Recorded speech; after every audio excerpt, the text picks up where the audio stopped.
আসসালামু আলাইকুম বন্ধুরা। আসছে 25 ডিসেম্বর ক্রিসমাস ডেতে খ্রিস্টান সকল বাচ্চারা অপেক্ষা করে থাকবে যে রাতের বেলা স্যান্টা ক্লজ এসে তাদেরকে উপহার দিয়ে যাবে। কিন্তু কেমন হবে যদি সেই স্যান্টাকে কোনো ডাইনি কিডন্যাপ করে নিয়ে বাচ্চাদেরকে উপহার না দিয়ে তাদেরকে বন্দি করে ফেলতে শুরু করে? আর আজকের গল্পে এই কিডন্যাপ হয়ে যাওয়া সান্টা ক্লজকে খুঁজতে বেরিয়েছিল ডিসির ব্ল্যাক অ্যাডাম আর মার্ভেলের ক্যাপ্টেন আমেরিকা। তো চলুন বেশি দেরি না করে সরাসরি গল্পে চলে যাওয়া যাক।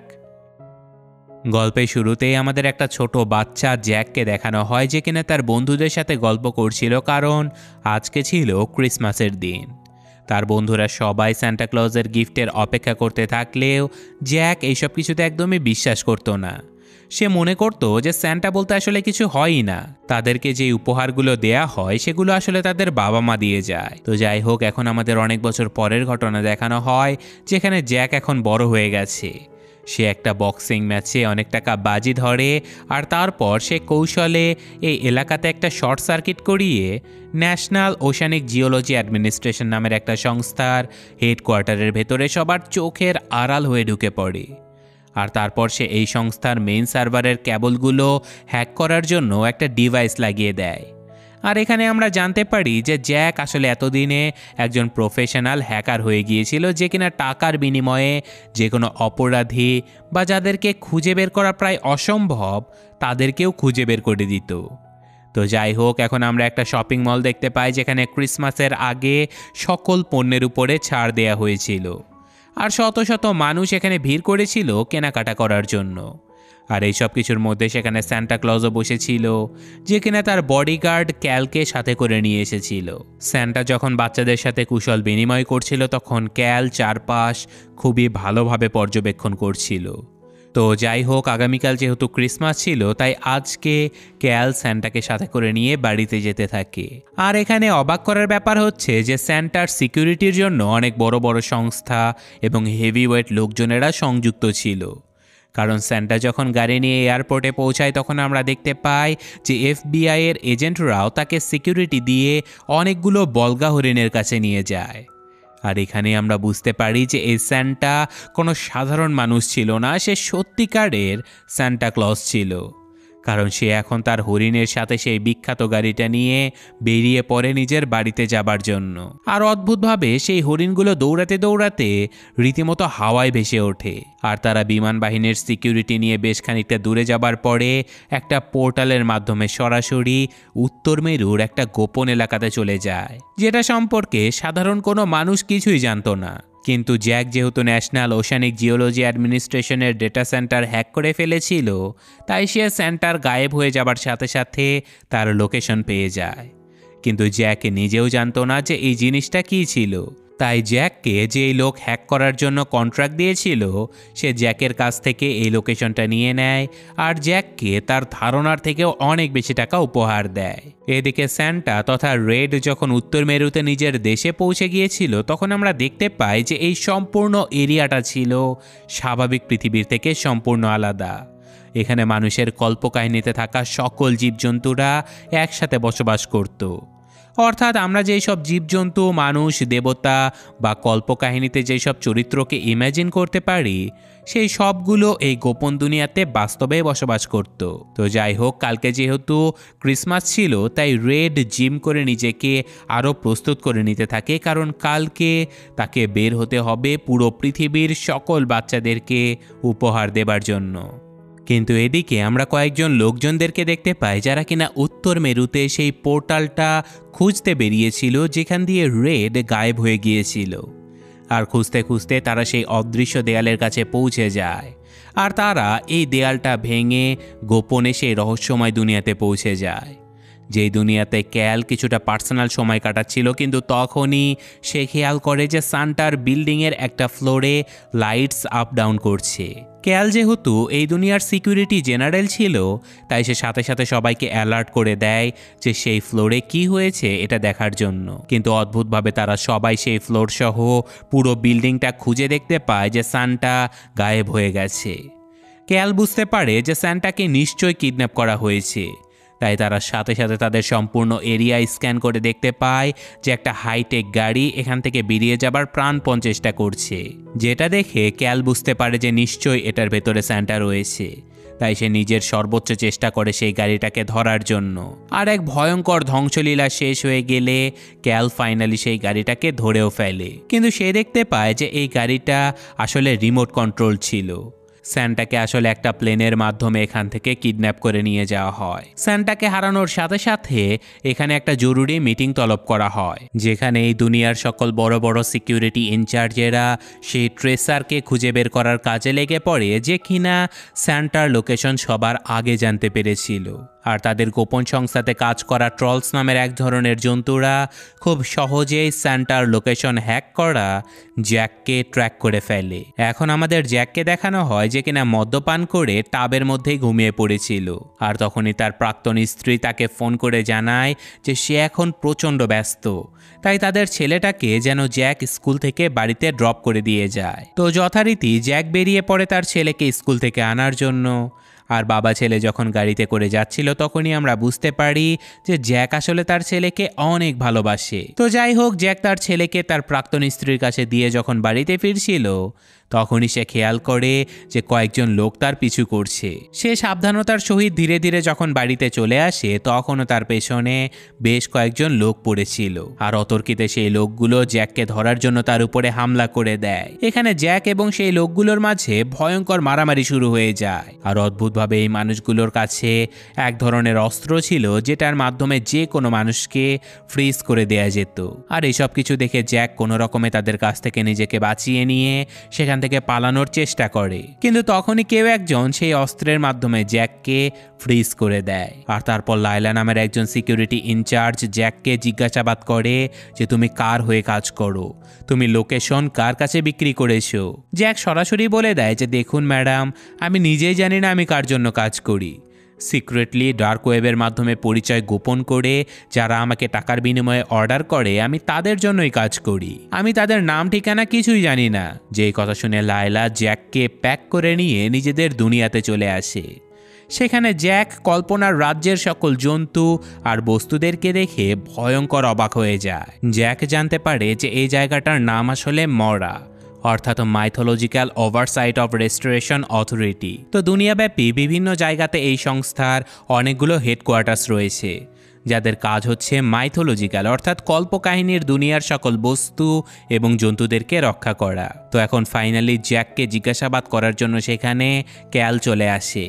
সে জ্যাকের উপরে এতটাই রেগেছিল যে সে তাকে মারার জন্য উদ্যত হয়েছিল, কিন্তু লায়লা তাকে বুঝায় যে জ্যাককে মেরে আসলে কোনো লাভ নেই। সে নিজেও জানে না যে সে কার কাছে স্যান্টার লোকেশন বিক্রি করেছে।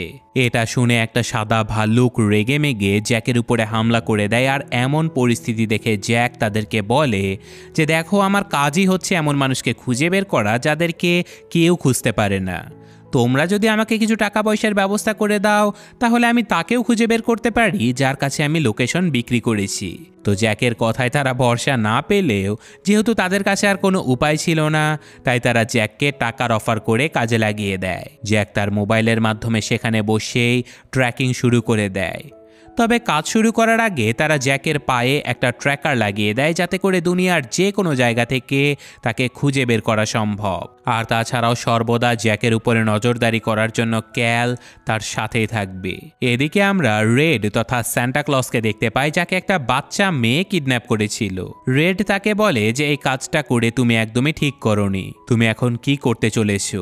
মেয়েটা বলে যে দুনিয়ার অবস্থা অনেক খারাপ, তোমার কাছে সবকিছু ঠিক করার শক্তি থাকাতেও তুমি কিচ্ছু করনি, কিন্তু আমি করব। পৃথিবীর মানুষ কোনো কিছুতেই ভয় পায় না, আর তাই তারা এতটা বেপরোয়া হয়ে গেছে। আমি ওদেরকে ভয় দেখানোর ব্যবস্থা করব। যেই কথা বলে সে একটা যন্ত্রের মাধ্যমে রেডের শরীর থেকে সকল শক্তিগুলো অ্যাবজর্ব করে নিতে থাকে, যার ফলে রেড সেখানেই অজ্ঞান হয়ে যায়। আর এদিকে ক্যাল জ্যাককে নিয়ে বেরিয়ে পড়ে রেডকে খোঁজার জন্য। তারা একটা খেলনার দোকান থেকে কয়েকটা খেলনা নিয়ে একটা পোর্টালের মাধ্যমে বাস্তব দুনিয়াতে পৌঁছে যায়। ক্যাল জ্যাককে বুঝিয়ে বলে যে উত্তর মেরু আর পৃথিবীতে এমন শত শত পোর্টাল রয়েছে যার মধ্যে তারা যে কোনো সময় এই দুই দুনিয়ার মধ্যে যাতায়াত করতে পারে। তো যাই হোক, এখন ক্যাল নিজের হাতে একটা সুপার পাওয়ার সমৃদ্ধ ব্রেসলেট দিয়ে একটা খেলনা গাড়িকে সত্যিকারের গাড়িতে রূপান্তরিত করে ফেলে, যেটা দেখে জ্যাক তো রীতিমতো অবাক হয়ে যায়। তো যাই হোক, তারা এখন গাড়িতে করে হাওয়াই দ্বীপের একটা বিচের দিকে রওনা হয়, কারণ জ্যাক ট্র্যাকিংয়ের মাধ্যমে জানতে পেরেছিল যে যেই লোকের কাছে সে লোকেশন পাঠিয়েছে তার অবস্থান এখন সেই বিচে। তবে যেতে যেতে জ্যাক ক্যালকে জিজ্ঞাসা করে যে তুমি কে আর তোমরা করোটা কি। ক্যাল বলে যে আমি সান্তার সব থেকে বিশ্বস্ত বডিগার্ড, আর আমরা সারা বছর নিজেদেরকে প্রস্তুত করি, আমরা প্র্যাকটিস করি, আর বছরের মাত্র একটা দিন তথা ক্রিসমাসের দিন আমরা বেরিয়ে পড়ি সারা দুনিয়ার বাচ্চাদেরকে উপহার দেবার জন্য। স্যান্টা বাচ্চাদের ব্যাপারে সব কিছু জানে। সে জানে যে পুরো দুনিয়ার বাচ্চারা কে কখন ঘুমাতে যায় আর কখন তাদেরকে উপহার দিতে গেলে কেউ আমাদেরকে দেখতে পাবে না। আর এই কাজ আমরা শতাব্দীর পর শতাব্দী ধরে করে আসছি, কিন্তু কোনো দিন কোনো ঝামেলা হয়নি। আর এবারই প্রথম তোমার জন্য আমাদের ঝামেলা হয়ে দাঁড়িয়েছে। এদিকে গ্রিলা একটা স্পেশাল মেশিনের মাধ্যমে স্যান্টার সকল শক্তিগুলো অ্যাবজর্ব করছিল, আর সে একটা লিস্ট বের করেছিল যার মাধ্যমে সে মানুষদেরকে শাস্তি দেবে। আর তাছাড়াও জ্যাক এবং ক্যাল দুজনেই সেই সমুদ্র সৈকতে পৌঁছে গিয়েছিল। তারা এখানে বেশ কিছুক্ষণ ঘোরাঘুরি করে কয়েকজন লোককে দেখেই বুঝতে পারে যে এরা আসলে সেই লোকটার বডিগার্ড যাকে তারা এখানে খুঁজতে এসেছে। জ্যাক গোপনে রায়ান নামের সেই লোকটার কাছে যেতে চাইলেও ক্যাল একদম অধৈর্য হয়ে গিয়েছিল। সে ওই বডিগার্ডদের উপরে নিজের বিভিন্ন সুপার পাওয়ারের মাধ্যমে হামলা করে দিয়ে তাদেরকে সেখানেই মেরে সরাসরি রায়ান নামের সেই লোকটাকে ধরে ফেলে। ক্যাল তাকে ভয়ঙ্করভাবে কিছু হুমকি ধামকি দিয়ে জিজ্ঞাসা করে যে তুমি লোকেশন কার কাছে বিক্রি করেছো। ক্যালের এমন বিশাল দেহ দেখে রায়ান বেশ ভয় পেয়ে যায়, কিন্তু তবুও সে তাদেরকে বলে যে তোমরা এখানে যাকে খুঁজতে এসেছো সে অনেক বিপজ্জনক, তোমাদের এখানে আসা একদমই উচিত হয়নি, তোমাদের চলে যাওয়া উচিত। কিন্তু স্বাভাবিকভাবে ক্যাল তাকে ছাড়ে না। তাই রায়ান তাকে বলে যে আমি তোমাদেরকে তার নাম বলতে পারবো না, কিন্তু আমি নামটা মাটিতে লিখে দিচ্ছি। আর সে নাম লিখেছিল গ্রিলা। সেটা আবার ভুলবশত জ্যাক পড়ে বলে যে গ্রিলা তার মানে একজন মেয়ের কাছে। আর সাথে সাথে গ্রিলা হাজার হাজার মাইল দূরে থাকা সত্ত্বেও জ্যাকের সকল কথা শুনে ফেলে। আসলে গ্রিলার নাম দুনিয়াতে থাকা যে কোনো মানুষ উচ্চারণ করলেও সে সব কিছু জানতে পারত। তাই সাথে সাথে গ্রিলা এক ডাইনির রূপ নিয়ে এই সম্পূর্ণ এলাকা কালো মেঘে আচ্ছন্ন করে ফেলে। আর কিছুক্ষণের মধ্যেই গ্রিলা রায়ানের উপরে ভর করে তাদেরকে বলতে থাকে যে আমার কাজে বাধা দিতে এসো না, তোমাদের সকলকে আমি ধ্বংস করে দিতে পারি, জীবন বাঁচানোর একটা সুযোগ দিচ্ছি, নিয়ে নাও। আমি ব্যাস দুনিয়াটাকে আগের থেকেও সুন্দর করে দিতে চলেছি, অপরাধীদেরকে শাস্তি দিতে চলেছি। কথাগুলো বলে রায়ানের ভেতর থেকে গ্রিলা গায়েব হয়ে যায়। আর কিছুক্ষণের মধ্যে অন্ধকার কেটে গিয়ে চারপাশ আলো ঝলমলে হয়ে ওঠে। ততক্ষণে রায়ানের জ্ঞানও ফিরে আসে, কিন্তু তখনই সমুদ্রের ভেতর থেকে একটা অদ্ভুত বাস বেরিয়ে আসে। যে বাসের ভেতর থেকে 3টে স্নোম্যান বেরিয়ে আসে, যেগুলো চোখের পলকে তাদের উপরে হামলা করে দেয়। আর তাদের হামলায় মানুষেরা মুহূর্তেই বরফে জমে যেত। জ্যাক এবং ক্যাল সেই স্নোম্যানগুলোকে মারার অনেক চেষ্টা করলেও সেগুলোকে কোনোভাবেই মারা বা ধ্বংস করা যাচ্ছিলই না। এদিকে সেই স্নোম্যানের হামলায় বেচারা রায়ান সেখানেই জমে বরফ হয়ে যায়। কিন্তু সৌভাগ্যবশত ক্যাল এই নোম্যানের নাকের গাজরটা খুলে নেবার সাথে সাথে সেগুলো গলে ধ্বংস হয়ে যায়। আর অপরদিকে জ্যাকের উপর যখন একটা স্নোম্যান হামলা করে দেয়, তখনই পেছন থেকে ক্যাল এসে সেটাকেও ধ্বংস করে ফেলে। এখন আমরা জার্মানিতে একজন মানুষকে দেখতে পাই যে কিনা ফোনে কথা বলতে বলতে তার গাড়ির দরজা খুললে দেখতে পায় যে সেখানে তাকে উপহার হিসেবে কেউ একজন একটা গোলক পাঠিয়েছে, যেটা হাতে নেবার সাথে সাথে সেই লোকটা গায়েব হয়ে যায়। আর এদিকে গ্রিলা তার সন্তানদেরকে বলে যে মেশিন হয়তো কোনো কারণে কাজ করছে না, কারণ ওই গোলকটা হাতে নেবার সাথে সাথে লোকটা আমার কাছে চলে আসার কথা, জলদি এটাকে ঠিক করো। অর্থাৎ সেই লোকটাকে উপহার পাঠিয়েছিল গ্রিলা, যে কিনা স্যান্টার শক্তি দিয়ে এই গোলকগুলো বানিয়েছিল। এদিকে রায়ান যেহেতু জমে গিয়েছিল, তাই গ্রিলার ঠিকানা খুঁজে বের করা এখন তাদের কাছে আরও বেশি কঠিন হয়ে পড়েছিল। এখানে আমরা গ্রিলার ব্যাপারে আরও কিছু তথ্য জানতে পারি যে গ্রিলা আসলে একজন ক্রিসমাসের ডাইনি ছিল, যে কিনা 900 বছরেরও বেশি সময় ধরে বেঁচে আছে। আর তার 13 জন সন্তান তার হুকুম পেলে যে কোনো কিছু করতে পারে। স্যান্টা যেখানে সকল বাচ্চাদের উপহার দিত সেখানে গ্রিলার উদ্দেশ্য ছিল শুধুমাত্র ভালো বাচ্চাদেরকে উপহার দেয়া আর দুষ্টু বাচ্চাদেরকে শাস্তি দেয়া।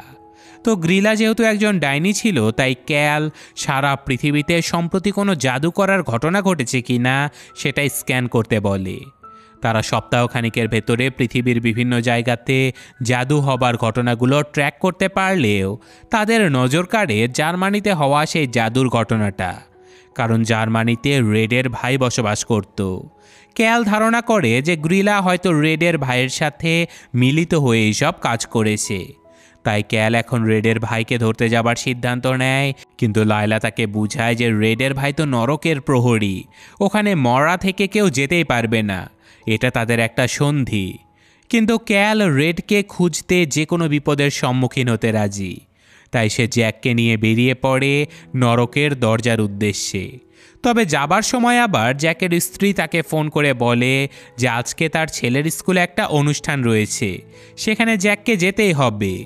কিন্তু স্বাভাবিকভাবেই জ্যাক তো এখন অনেক বড় একটা কাজে এসেছিল, তাই সে অনুষ্ঠানে যেতে পারবে না। এটা তার স্ত্রীকে সে জানিয়ে দেয়। এখন তারা দুজন গাড়িতে করে যখন এগিয়ে যাচ্ছিল, তখনই জ্যাক নিজেই মনে মনে বলতে থাকে যে ভালোই হয়েছে আমার ছেলে আমার থেকে দূরে আছে। আমার মতো একটা অকর্মা চোর বাবা ওর জীবনে না থাকলে বরং ওর ভালো হবে। কথা শেষে জ্যাক ক্যালকে জিজ্ঞাসা করে যে আচ্ছা, স্যান্টা আর ওর ভাইয়ের মধ্যে কি কোনো ঝামেলা চলছে নাকি? ক্যাল জানায় যে হ্যাঁ, শত শত বছর আগে রেড আর তার ভাই দুজন একসাথে বাচ্চাদের উপহার দেবার কাজটা করত। কিন্তু রেড সকল বাচ্চাদেরকে উপহার দিলেও তার ভাই এই কাজটা একদমই পছন্দ করত না। তাই সে দুষ্ট বাচ্চাদের একটা লিস্ট তৈরি করে যাদেরকে সে উপহার দিতে চাচ্ছিল না। আর এই ব্যাপারটা রেডের একদমই পছন্দ হয় না, আর তারপর থেকেই দুই ভাই একে অপরের থেকে আলাদা হয়ে যায়। পরবর্তীতে আবার রেডের ভাই ডাইনিটার প্রেমে পড়ে যায়, আর তারা কয়েক শতাব্দী একসাথে থাকলেও একসময় তারা আলাদা হয়ে যায়। তো যাই হোক, ফাইনালি তারা নরকের সামনে পৌঁছে গিয়েছিল, যেখানে দুটো ভয়ঙ্কর জন্তু দরজা পাহারা দিচ্ছিল। তাই ক্যাল নিজের একটা মুরগি পাঠিয়ে দেয় সেই জন্তুগুলোর মনোযোগ বিকর্ষণ করার জন্য। তো সেই জন্তুগুলো সেখান থেকে সরে যাবার সাথে সাথে তারা দুজন নরকের ভেতরে ঢুকে পড়ে। জ্যাককে ক্যাল বলে দেয় যে খবরদার এখানকার কোনো জিনিসে হাত দেবে না, এখানকার সব কিছুই কিন্তু বিপজ্জনক। কিন্তু জ্যাক তার কথা না শুনে সেখানে থাকা অনেকগুলো স্বর্ণমুদ্রার ভেতর থেকে একটা চুরি করে নেয়, আর সাথে সাথে কয়েকজন রাক্ষস এসে তাদেরকে ধরে ফেলে। ফলস্বরূপ ক্যালের হাতের সে জাদুকরি ব্রেসলেটটা খুলে তাদেরকে জেলখানায় বন্ধ করে দেয়া হয়। ক্যাল এইসব কিছুর জন্য জ্যাকের উপরে প্রচণ্ড রেগে গিয়েছিল, কিন্তু জ্যাক হতাশ হয়ে বলে যে আমি কি করব বলো, আমার মাথায় এত বেশি ঋণের বোঝা রয়েছে যে আমি স্বর্ণমুদ্রা দেখে লোভ সামলাতে পারিনি। তো যাই হোক, গল্প শেষ হবার আগেই কয়েকটা জন্তু এসে তাদেরকে ধরে নিয়ে অন্য একটা ঘরে চলে যায়, যেখানে বেশ কয়েকটা রাক্ষস নিজেদের মধ্যে স্ল্যাব বক্সিং খেলছিল। অর্থাৎ একে অপরকে থাপ্পড় দিয়ে যে প্রতিপক্ষকে অজ্ঞান করে দিতে পারবে সেই জিতে যাবে। আর এখানে সব থেকে শক্তিশালী ছিল ক্র্যাম্পাস নামের একটা রাক্ষস, যে কিনা রেডের ভাই ছিল। অর্থাৎ ক্র্যাম্পাস মানুষের দুনিয়াতে মানুষের রূপ নিয়ে থাকতো, আর যখন নরকের দুনিয়াতে আসতো তখন সে রাক্ষসের রূপ নিত। তো যাই হোক, স্বাভাবিকভাবেই ক্র্যাম্পাস যেহেতু সব থেকে শক্তিশালী ছিল, তাই স্ল্যাব বক্সিং খেলায় সে জিতে যায়। আর এরপর সে ক্যালকে দেখে বলে যে কি খবর ক্যাল, উত্তর মেরু থেকে আজ আমার দুনিয়াতে তুমি কেন এসেছো? তুমি কি ভুলে গেছো যে নরকের দুনিয়াতে কোনো উত্তরের জন্তু ঢুকতে পারবে না? এটা তো আমাদের সন্ধিতে লেখা আছে। ক্যাল তাকে বুঝিয়ে বলতে থাকে যে তার ভাই কিডন্যাপ হয়ে গেছে, তার খোঁজ করার জন্য সে এখানে এসেছে। ক্র্যাম্পাস যদি কোনো কিছু জেনে থাকে তাহলে যেন তাকে বলে দেয়। কিন্তু ক্র্যাম্পাস হাসতে হাসতে বলে যে আমার ভাইয়ের সাথে আমার কোনো সম্পর্ক নেই, তুমি যেহেতু এখানে এসেই পড়েছো তাহলে সারা জীবনের জন্য তোমাকে এখানেই বন্দি থাকতে হবে। কিন্তু জ্যাক যেহেতু মানুষ ছিল, তাই ক্র্যাম্পাস তাকে এখান থেকে পালিয়ে যেতে বলে। কিন্তু এবার জ্যাক তার বন্ধু ক্যালকে এভাবে ফেলে রেখে যেতেই পারছিল না। তাই সে বুদ্ধি করে ক্র্যাম্পাসকে বলে যে লর্ড ক্র্যাম্পাস, আমি জানি আপনি যা বলেন তাই হয়, কিন্তু আপনি তো এখানকার সব থেকে শক্তিশালী। কিন্তু আমার বন্ধু ক্যাল আপনাকে স্ল্যাব বক্সিংয়ে হারিয়ে দিতে পারবে। যদি আপনি ওকে হারিয়ে দিতে পারেন তাহলে সারা জীবন বন্দি করে রাখবেন, কোনো সমস্যা নেই। কিন্তু যদি আমার বন্ধু জিতে যায় তাহলে আমাদেরকে ছেড়ে দিতে হবে। কথাটা যেহেতু ক্র্যাম্পাসের শক্তির উপরে এসেছিল, তাই সে নিজের শক্তি প্রমাণ করার জন্য ক্যালের সাথে খেলতে রাজি হয়ে যায়। ক্যাল তো জ্যাকের কথা শুনে অনেক ভয় পেয়ে গিয়েছিল, কারণ ক্র্যাম্পাসের থাপ্পড় খেলে সে হয়তো মরে যাবে। তো যাই হোক, খেলাটা শুরু হয়ে যায়, আর স্বাভাবিকভাবেই ক্যালের থাপ্পড়ে ক্র্যাম্পাসের কিছু না হলেও ক্র্যাম্পাসের আঘাতে ক্যালের অবস্থা প্রচণ্ড খারাপ হয়ে যায়। কিন্তু পরবর্তীতে যখন ক্যালের থাপ্পড় দেবার পালা এসেছিল, তখনই কৌশলে জ্যাক সে ব্রেসলেটটা চুরি করে আবারও ক্যালের হাতে পরিয়ে দেয়। আর নিজের পাওয়ার ফিরে পাবার সাথে সাথে ক্যাল এক থাপ্পড়ে ক্র্যাম্পাসকে মেরে কোনো রকমে তারা সেখান থেকে পালিয়ে বাইরে বেরিয়ে আসে। আর এবারই প্রথম ক্যাল নিজের অন্তর থেকে জ্যাককে ধন্যবাদ জানায়। সে বুঝতে পারে যে জ্যাক আসলে অতটা খারাপ মানুষও নয়। তো যাই হোক, তারা দুজন দ্রুত গাড়ি নিয়ে এখান থেকে পালিয়ে যেতে থাকে, কিন্তু যেতে যেতে রাস্তার মধ্যেখানে তারা একটা পিয়ানো পড়ে থাকতে দেখে। কৌতূহলবশত সেখানে গেলে ক্যাল দেখতে পায় যে এখানে জ্যাকের জন্য উপহার স্বরূপ সেই জাদুকরি গোলকটা রেখে দেয়া হয়েছে। জ্যাক তো কোনোভাবেই সেই গোলক স্পর্শ করতে রাজি হয় না, কিন্তু তখনই তার ছেলে তাকে ভিডিও কল দিয়ে বলে যে, বাবা, তুমি কি আমার সাথে মশকরা শুরু করেছো? তোমাকে আমি অনুষ্ঠানে আসতে বললাম, তুমি আসলে না, কিন্তু পরিবর্তে তুমি আমাকে বাচ্চাদের গোলক উপহার পাঠিয়েছো।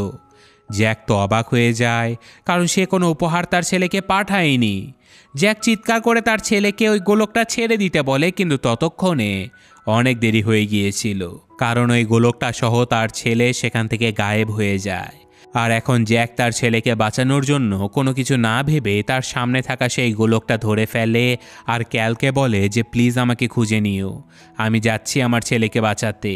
আর আমরা দেখতে পারি যে জ্যাক আর তার ছেলে সেই গোলকের মধ্যে বন্দী হয়ে গ্রিলার কাছে চলে এসেছিল।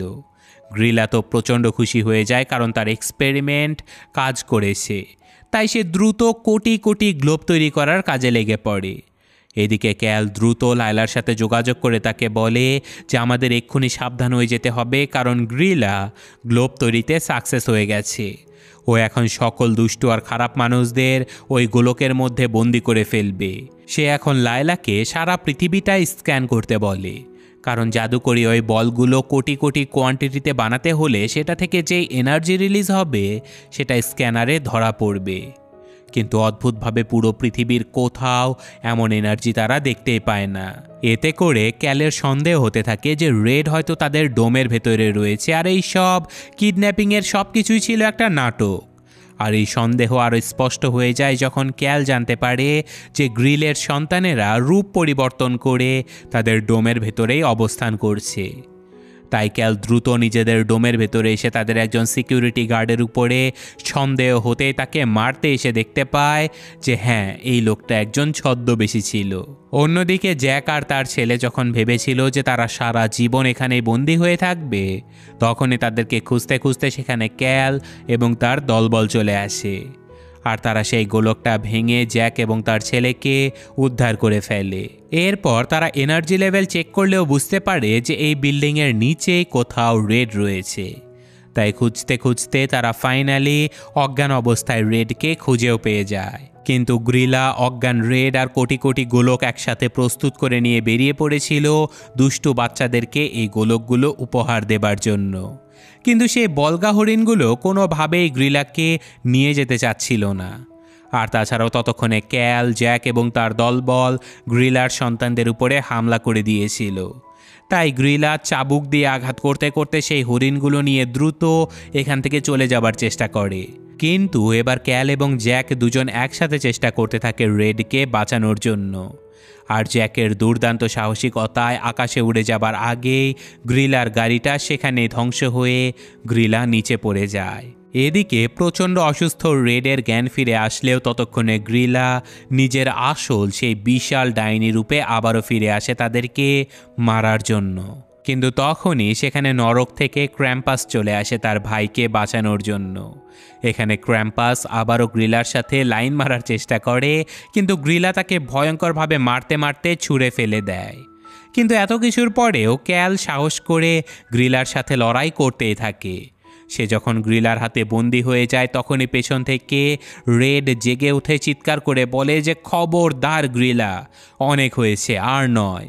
কথাটা বলার সাথে সাথে পেছন থেকে সেই বলগা হরিণগুলো ছুটে এসে গরিলাকে ধাক্কা দিয়ে সেই গোলকের ট্রাকের ভেতরে ডাইনিটাকে ফেলে দেয়, যার ফলে মুহূর্তের মধ্যে সকল গোলক একসাথে গরিলাকে টেনে গোলকের ভেতরে বন্ধ করে ফেলে। আর ফাইনালি এই ডাইনির সকল ধ্বংসলীলা এখানেই শেষ হয়ে যায়।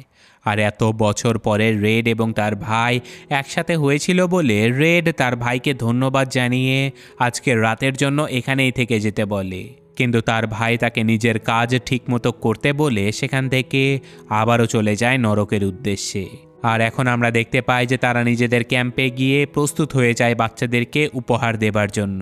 আজ আসলে অনেক দেরি হয়ে গিয়েছিল, তাই স্যান্টাকে আজকে আলোর গতিতে কাজ করতে হবে। তাই তারা যাবার আগে আজকে জ্যাক ও তার ছেলেকেও নিজেদের সাথে নিয়ে যায়। আর এখানে আমরা দেখতে পাই যে স্যান্টা আসলে কিভাবে পুরো দুনিয়াতে মাত্র এক রাতের মধ্যেই সকল বাচ্চাদের উপহার প্রদান করে। সে ছোট ছোট উপহারগুলো দিয়ে জাদুর মাধ্যমে সেগুলোকে বড় করে দেয়। আর আলোর গতিতে কাজ করার ক্ষমতা থাকায় সে পুরো পৃথিবীর সকল বাচ্চাদেরকে এক রাতের মধ্যেই উপহার দিতে সক্ষম হয়।